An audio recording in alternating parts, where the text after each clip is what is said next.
Mais uma ocasião muito especial aqui no 16 Válvulas, a oportunidade de viajarmos até aos Estados Unidos para conhecer mais um jovem piloto de apenas 19 anos, 19 years, e é ele, o Dylan Tavella. Ele foi convidado para nos vir apresentar não só a si próprio, mas também, naturalmente, aquilo que pensa fazer na sua carreira. O Dylan, que vai naturalmente fazer esta entrevista em inglês, e por isso vamos começar de imediato a fazer esta mesma entrevista para conhecerem este jovem talentoso e que vai dar que falar.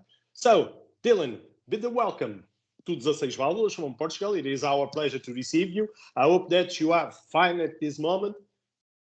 Bon dia, everyone. That's perfect. Bon dia, everyone. Okay, that's completely perfect. So, Dylan, we are inviting you to come to our 16 Válvulas only to know and to understand a little bit about your career and your dreams and why you are in motorsport. So, the first question obviously should be about your past days, to understand what you have been and why are you in motorsport. Can you do it? Because you are very young, you have started your career in 2 years, but why? Who is to blame for that happen? It is your father, your parents, or any friend that has taught you to come to motorsport? Be welcome. So I started at a very young age, actually. I started... So it all started because when I was 3 years old. Okay. I started when I started watching TV with my dad about Formula One. I think it was the 2005 Monaco Grand Prix. Okay. And I just fell in love. I fell in love with cars, and I just loved everything about it. So I started getting up every weekend with him to watch it. And then we started going through the neighborhood, and we saw a little go-kart. And I was a very shy kid at the time, and I got in it. And I told my dad, I was like, Dad, this is all I ever want to do. And he looked at me, he goes, really? I go, yeah, because he's not used to me talking because I was a very quiet kid when I was very little. And so we sat in it, and it went from parking lots to very big events. My parents came from nothing. My parents, my mom's from Brazil, Minas, Brazil, and my dad's basically from Italy. So they're off the boat. They didn't really come from much. So they sacrificed a lot.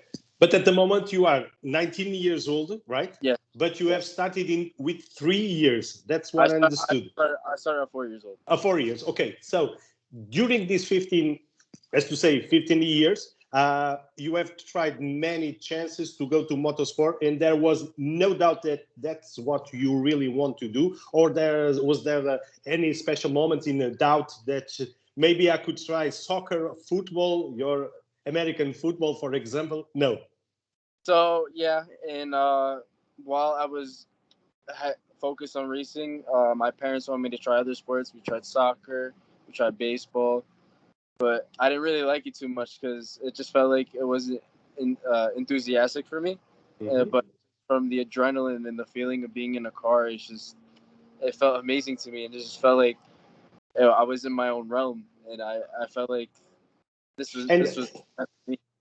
And in which part of the United States you are living in? I live in New York, but New York? Now I live in Texas for college, but my family and everyone's from New York. Okay. So, yeah. And when you wanted to race, you have got to travel a lot by going to different go-kart circuits, for example. It was easy for you to do so, or it was a really good or a very different change in your life in order to get this chance to race? So yeah, my parents they sacrificed a lot, so there wasn't a lot we could do. So we would almost drive to all the races, and we just did with the best we had, and we proved to everyone that we small people can do big things, and yeah. And when did it all started to be very serious, as to say, because you have started in a low profile, doing everything that you want, not especially professional, but you at some point you have got to take the decision, right? You have got to say, this is what I want to do for a living. When did it all happen? In 2 years? So it was a little bit past that. When I first started, it was hard for me to get up to speed because I didn't really have like a lot of coaches or anything like that growing up. So I mostly learned off myself. Not all of it, but most of it.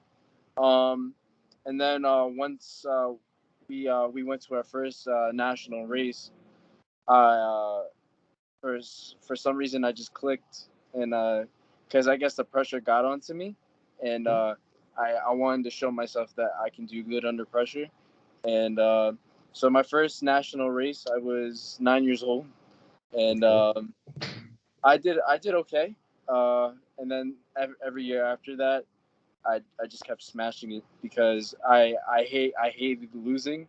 So I would go home, train. Even at a very young age, I would go home and train, and just come back stronger every year because I just hated the feel of defeat. So at a very young age, so I wanted to make sure I won everything growing up. Okay, perfect. Let's take a leap in your career to understand what you have been doing last year, for example. How was it in So 2021? yes. 2021. So last year, I was with a team called Crosslink. It was my debut year in Formula 3. We Almost had a, three. we had a very rocky season. My main goal was to help my teammate that's been doing Formula 3 for 2 years win the season. So that was my goal. That was the team's goal. So I helped out with that. But I had a lot of technical difficulties with the car. But when the car ran good, every track we went to, we broke the track record. So that's a big one. So, but I don't know why, but every time we got into the race, though, there was something wrong with the car. But there was only one time it was my fault technically. I got into an incident with one of the drivers. It was more his fault, but it still counts as my fault though to myself. Okay, I And, see. And what can you tell us about the American F3? Very competitive. It's not a big field, but it's very, very competitive. Everybody's super close to each other. And we had some drivers come over here. And so it proves that we are on the same level as everyone else in the world. So that's good that we're all on the same page when it comes to competitiveness. Okay, and the ending of the season, which was your result? So my last race of the season was at Circuit of the Americas. Okay, I was, Texas. yeah, in Texas. And so we had the car broke down 2 out of the 3 races. So in the last race, I actually managed to put in a good lap in the second race before the car broke down. So I actually started second in the final race, and I was battling with the leader, and we just drove away from the field, and we were just battling the whole entire race. And it came down to the last lap, to the last couple corners. But I unfortunately I got second, and I was very upset with myself, and I have to live through that through the winter season. So now this year I'm gonna come back better, and I've been training so hard every day, working out twice a day, waking up, making sure I'm eating right, and I'm gonna come back this year, and I'm gonna win. Okay, this year it will be your second in F3. Second year in F3. Okay, when it all will start? This season will start when? So I started open wheel when I was 2018. This year when? When in March? It started. This So season. our first official national race of the season is April 8th April. in New Orleans at NOLA Motorsports Park, and it carries out every month. So there's usually a race about every month, and then we get somewhat of a summer break, so we get like 2 months off, and then we go back for almost every month. Okay, so you are expecting to win and be the champion? Yes. Obviously. I can guarantee it. Okay, until you start this season, 2022, this season in F3, North American, or in this case, American F3, you are at this moment for keeping very busy and to keep in shape. You are at the moment coaching some drivers. Can you talk us and tell us something about this job if you really enjoy it? So right now I'm working for a series called the W Series. It's a women only series, and they're looking for more drivers for their series. So they flew out 14 drivers from all over the world, some from everywhere, and me and another driver, which was my teammate last year, Joshua Carr, were the judges and also the coaches for the drivers. So we coach them and see how well they progress and if they improve and everything about them and how they are mentally. and we give the series all the information on how they are progressing and how they are driving, and then they pick the drivers in the end. Okay, it will be the American representative for the double series, is it? Yeah. Or no I'm connection? sorry? If it is to be chosen, the woman that goes to the double series worldwide, is it to choose the American driver? I'm not showing any favoritism for this. It's not my place to show any favoritism. Okay. I'm just gonna show the info on how everybody's driving, and they're the ones that pick the drivers. I'm also one of the parts to pick the drivers, but they also see with me what's going on and stuff, because they see me go through data and video with them and what I tell them to do on track and stuff.